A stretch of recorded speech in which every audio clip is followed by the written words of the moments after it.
You didn't come of age in chaos. You came of age during a crossing. As a millennial, your earliest years belong to a slower analog world. You remember corded phones stretched across kitchens, shows you had to catch at a specific hour, bikes abandoned on lawns when the streetlights came on. Life had edges, time had pauses, mistakes dissolved instead of following you. And then, almost without ceremony, adulthood arrived and the landscape had shifted.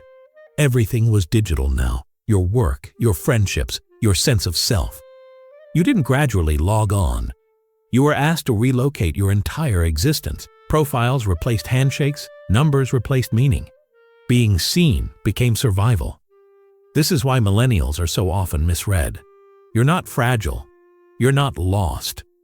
You are a bridge generation, the only one required to fully translate a life from one world into another while already carrying adult responsibility.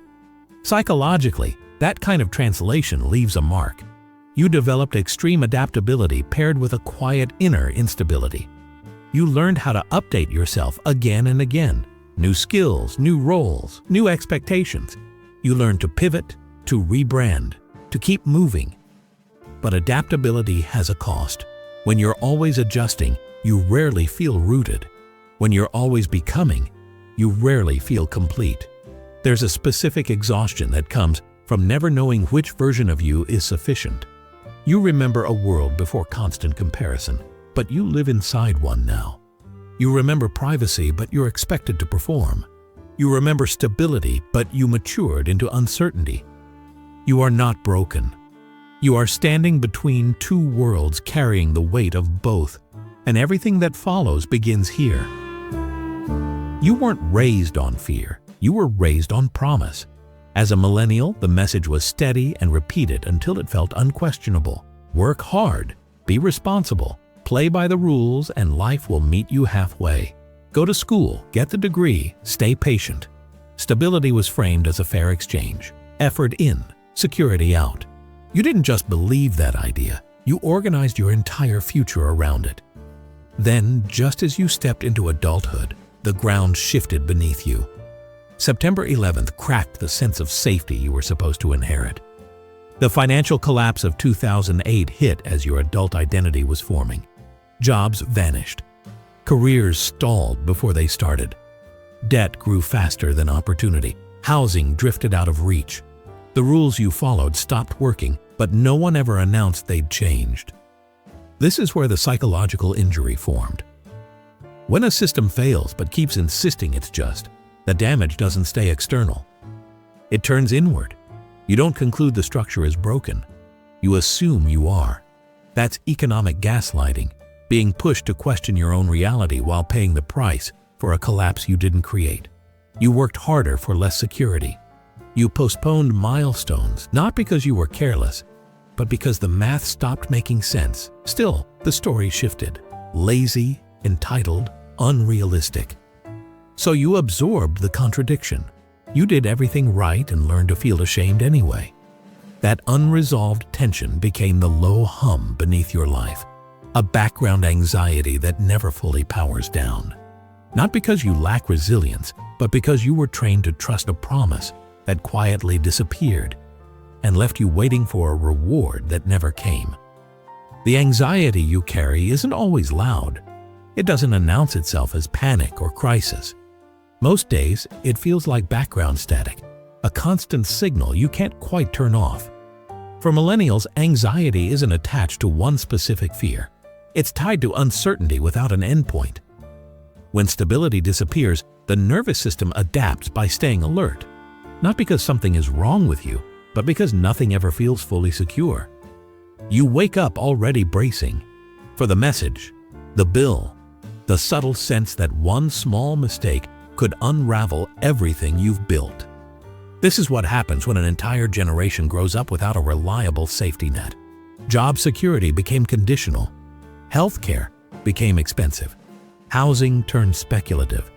The future stopped feeling like a destination and started feeling like something you had to defend yourself against. Psychologically, your body learned to live in a low-grade fight or flight state. Cortisol never fully drops. Rest doesn't feel restorative. It feels risky. Even on good days, there's tension humming under the surface, and your body keeps the score. Tight shoulders, clenched jaw, shallow breathing, sleep that never feels deep enough. These aren't personal flaws. They're the physical imprint of long-term uncertainty. What makes this anxiety heavier is how invisible it is. You function. You show up. You get things done. From the outside, you look fine. Inside, you're constantly calculating how much margin you have left, how close you are to the edge. So you tell yourself to calm down, to be grateful, to push through. But this isn't a mindset issue. It's what happens when survival becomes a permanent condition. Your anxiety isn't a weakness. It's the cost of living too long without security and learning to carry that weight quietly. Millennials are the first generation to reach adulthood with an audience watching. You didn't just live your 20s, you archived them. Profiles replaced introductions, timelines tracked progress, likes, views, and titles quietly turned into measures of value. Even when you weren't trying to compete, comparison still found you. Before social media, comparison had limits. You measured yourself against a small circle, co-workers, friends, neighbors. Now your reference group is endless. Old classmates announcing promotions, strangers launching companies, curated lives unfolding in real time. And the comparison isn't only about success. It's about timing. Who's ahead? Who figured it out first? Who looks calm while you feel behind? You start measuring your private confusion against everyone else's public certainty. This is where the psychological trap tightens.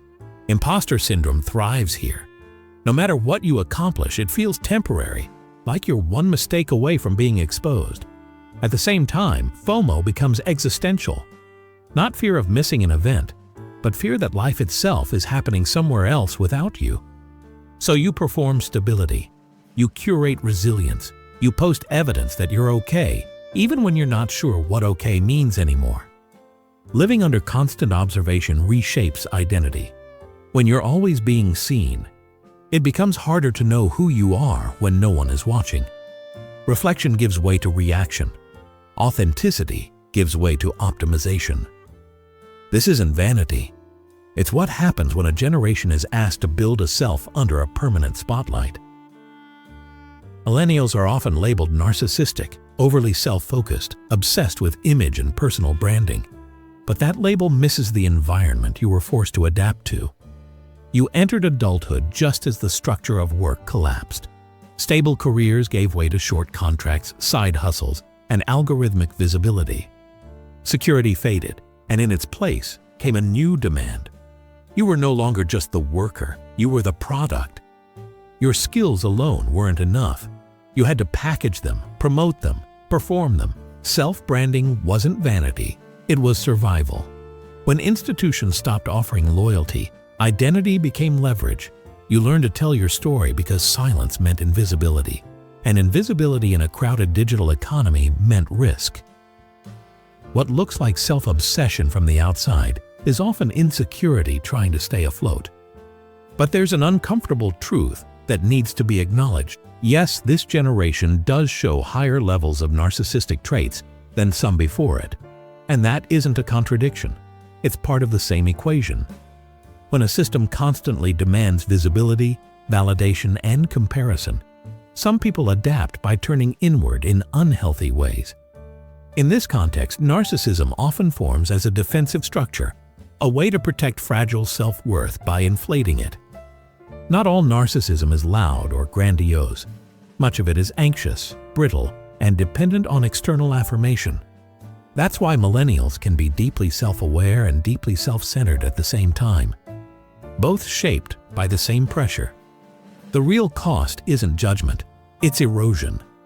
When identity becomes a brand, you slowly lose access to who you are when nothing is being optimized. Over time, presentation replaces connection.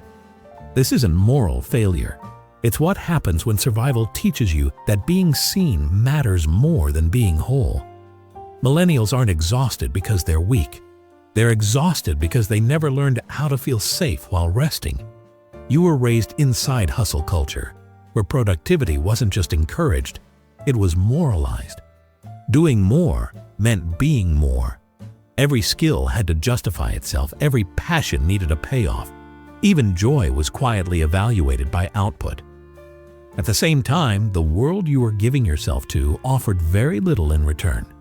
Jobs became temporary, promotions became symbolic. Loyalty stopped being mutual. You could give everything, stay late, do it all right, and still be dismissed with a polite message. In that environment, rest stopped feeling like recovery and started feeling like exposure. So your nervous system adapted. It learned that slowing down was dangerous, that if you weren't alert, you might fall behind, that if you stopped, something would be taken from you. This is why millennial burnout isn't just physical fatigue, it's existential depletion.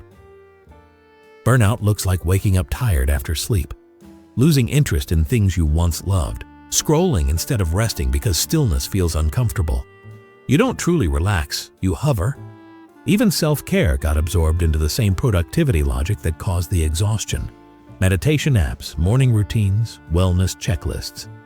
Healing became another task to manage instead of a state to receive. Underneath it all is a nervous system locked in fight or flight. Cortisol stays elevated. The body never fully powers down. And when tension becomes your baseline, peace can feel unfamiliar, even unsafe. That's why so many millennials feel guilty doing nothing, why weekends don't restore them, why joy feels brief and fragile. You aren't burned out because you don't care enough. You're burned out because you cared for too long in a system that never promised to care back. Learning to rest now isn't laziness, it's unlearning survival. To understand the millennial psyche, you have to look quietly, without blame, at the homes many of you grew up in. Long before adulthood, instability was already present. Divorce became common. Dual-income households became necessary. Many parents were stretched thin, emotionally unavailable, or quietly anxious about the future you were inheriting. Love existed, but it was often inconsistent, conditional, or distracted. Some of you grew up under pressure. Every grade mattered. Every activity was scheduled. Failure felt catastrophic. Others grew up around absence. Parents who were physically there but emotionally checked out, or not there at all, leaving you to mature faster than you should have. Different environments, same outcome. Uncertainty around emotional safety. This is where attachment patterns quietly took shape. Many millennials developed anxious attachment, always scanning for abandonment, craving reassurance but never fully trusting it. Others formed avoidant attachment, valuing independence, minimizing needs, pulling away when closeness felt overwhelming. Many carry a blend of both. The common thread is emotional hunger. You learned early that love had conditions, that approval had to be earned, that being easy was safer than being needy. In adulthood, this shows up in familiar ways: overgiving, people-pleasing, difficulty setting boundaries, choosing partners who feel distant but familiar. Not because you seek pain, but because your nervous system recognizes the pattern. The subconscious doesn't move toward what's healthy. It moves toward what's known. And yet, something quietly radical began here. Millennials were among the first to ask, "Is this normal?" The first to name trauma. The first to question inherited patterns instead of automatically repeating them. That awareness doesn't erase the wounds, but it opens the door to change. And for many of you, this is where the cycle starts to break. From the outside, it can look like millennials are avoiding commitment, marrying later, having children later, hesitating where others expect certainty. But that hesitation isn't indifference, it's care. Many of you grew up watching relationships that looked stable on paper but felt empty in practice. Parents who stayed together out of duty, conflict buried behind closed doors, emotional distance normalized as adulthood. You learned early that marriage alone doesn't create safety. That commitment without emotional skill can quietly erode a person. So you became deliberate. You don't just want partnership, you want alignment. Intimacy without erasure, commitment without self-betrayal. In a world where financial stability is fragile and emotional education was never formally taught, that makes choosing a partner feel high stakes. There's grief here too. Grief for timelines that didn't unfold the way you were promised they would, for the pressure of watching peers move ahead while you're still waiting to feel ready. for wanting connection deeply while fearing that the wrong choice could cost you years or cost you yourself. At the core is a simple but heavy tension. I want closeness, but I don't want to disappear. So you pause, you reflect, you wait longer than generations before you, not because you don't value family, but because you value it enough to fear doing it wrong. This isn't fear of love. It's fear of repeating pain and finally understanding the price of pretending everything is fine. Millennials are often called the therapy generation, and in many ways that's accurate. You're the first to openly talk about anxiety, depression, trauma, and attachment. You normalized therapy. You learned a language your parents never had access to. You asked questions that were once considered unnecessary or uncomfortable. Why does this hurt? Where did this pattern come from? Does it have to stay this way? That awareness mattered. It named experiences that were once dismissed. It gave context to pain that previously felt personal and shameful. It created permission to seek help instead of quietly enduring. But awareness has a shadow. Understanding your wounds doesn't automatically heal them. Insight alone doesn't rewire a nervous system. For many millennials, reflection turned into armor. Analyzing instead of feeling. Explaining instead of resting. Self-awareness slowly became self-surveillance. You learned to label every reaction, trace every trigger back to childhood, question whether each emotion was healthy or trauma-based. Without realizing it, healing became another project to manage, another process to optimize, another way to get it right. There's also the risk of identifying so closely with pain that it becomes identity instead of information. Awareness without integration can leave you suspended in understanding without relief. And still, this generation deserves recognition for something profound. You broke the silence. You challenged the belief that suffering is normal and help is weakness. Even when the process is messy and incomplete, you changed the cultural conversation. The work now isn't more insight. It's learning how to let safety, slowness, and embodiment catch up with everything you already know. Healing isn't about knowing more. It's about feeling less alone inside what you already understand. If you're a millennial hearing this, there's something you need to be reminded of. You're not failing. You are carrying weight that was never meant to be carried alone. You were handed a broken map and told to find your way anyway. You absorbed economic collapse, cultural acceleration, emotional neglect, and digital overload, often all at once. Of course you're tired. Of course you question yourself. That exhaustion isn't weakness. It's the price of adaptation. But there's another truth beneath it. Millennials are not the lost generation. You are the cycle breakers. You're the first to look at inherited pain and say, this stops here. You question parenting styles, work cultures, relationship dynamics, and emotional silence that were passed down without challenge for decades. You learned the language of healing not because it was fashionable, but because it was necessary. The work you're doing is mostly invisible. It doesn't come with applause or clear milestones, but it matters. When you choose awareness over denial, boundaries over endurance, honesty over appearance, you reduce the weight for those who come after you. That is what this exhaustion is shaping. So give yourself grace. You are not behind. You are rebuilding on unstable ground with more consciousness than any generation before you. If this resonated, you're not alone. Share what part of this experience felt most familiar: the burnout, the anxiety, the relationships, or the pressure to keep going. And if you want to explore these patterns more deeply, stay connected. We talk about the quiet truths of the human experience here. Thank you for being here.